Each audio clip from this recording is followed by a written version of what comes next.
काव्या कथा अमृत। जय श्री कृष्ण भक्तों, आज हम षटतिला एकादशी की कथा सुनेंगे। इस पौराणिक और धार्मिक कथा को बच्चों को भी सुनाएं ताकि उनको अच्छे आचरण और नैतिक शिक्षा भी मिले और भगवान श्री कृष्ण की कृपा से वो भी खूब तरक्की करें। पौराणिक ग्रंथों में षटतिला एकादशी की कथा कुछ यूं मिलती है। क्या होता है कि एक बार देवर्षि नारद भगवान श्रीहरि के दरबार में जा पहुंचे और बोले, भगवान, माघ मास की कृष्ण एकादशी का क्या महत्व है और इसकी कहानी क्या है? कृपया करके मार्गदर्शन करें। श्रीहरि नारद के अनुरोध पर कहने लगे, हे देवर्षि, इस एकादशी का नाम षटतिला एकादशी है। भगवान ने नारद जी से कहा कि हे नारद, मैं तुमसे सत्य घटना कहता हूँ, ध्यान पूर्वक सुनो। प्राचीन काल में मृत्युलोक यानी कि धरती पर एक ब्राह्मणी रहती थी। वो सदैव व्रत किया करती थी। एक समय वो 1 महीने तक व्रत करती रही। इससे उसका शरीर अत्यंत कमजोर हो गया। यद्यपि वो अत्यंत बुद्धिमान थी, पर उसने कभी देवताओं या ब्राह्मणों के निमित्त अन्न या धन का दान नहीं किया था। इससे मैंने सोचा कि ब्राह्मणी ने व्रत आदि से अपना शरीर शुद्ध तो कर ही लिया है, अब इसे विष्णु लोक तो मिल ही जाएगा, परंतु इसने कभी अन्न का दान नहीं किया, इससे इसकी तृप्ति होना कठिन है। भगवान ने आगे कहा, ऐसा सोचकर एक बार मैं स्वयं भिक्षा के लिए मृत्यु लोक में उस ब्राह्मणी के पास गया ताकि उसका उद्धार हो सके। पर अब उसके पास देने के लिए कुछ था ही नहीं, तो दान क्या करती? हाँ, लेकिन उसने मुझे मिट्टी का एक पिंड दे दिया। मैं उसे लेकर स्वर्ग में लौट आया।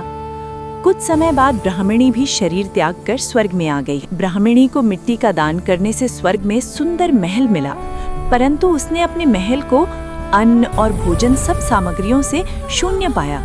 कुछ खाने को था ही नहीं। तो वो घबरा कर मेरे पास आई और कहने लगी कि भगवान, मैंने अनेक व्रत आदि से आपकी पूजा की, परंतु फिर भी मेरा घर अन्नादि सब वस्तुओं से शून्य है। इसका क्या कारण है? तब मैंने उसे भिक्षा वाला वाक्य सुना दिया। ब्राह्मणी पश्चाताप करते हुए रोने लगी। अब मैंने उससे कहा, पहले तुम अपने घर जाओ, देव स्त्रियां आएंगी तुम्हें देखने के लिए। पहले उनसे षटतिला एकादशी का महात्म्य सुन लो, तब द्वार खोलना। मेरे ऐसे वचन सुनकर वो अपने घर गई। जब देव स्त्रियां आईं और द्वार खोलने को कहा तो ब्राह्मणी बोली, आप मुझे देखने आई हैं तो षटतिला एकादशी का महात्म्य मुझसे कहो। उनमें से एक देव स्त्री कहने लगी कि मैं कहती हूँ। जब ब्राह्मणी ने षटतिला एकादशी का महात्म्य सुना, तब द्वार खोल दिया। देवांगनाओं ने उसको देखा कि न तो वो गांधर्वी है और न आसुरी है, वरन पहले जैसी साधारण मानव है। अब उस ब्राह्मणी ने देव स्त्री के कथनानुसार षटतिला एकादशी का व्रत किया।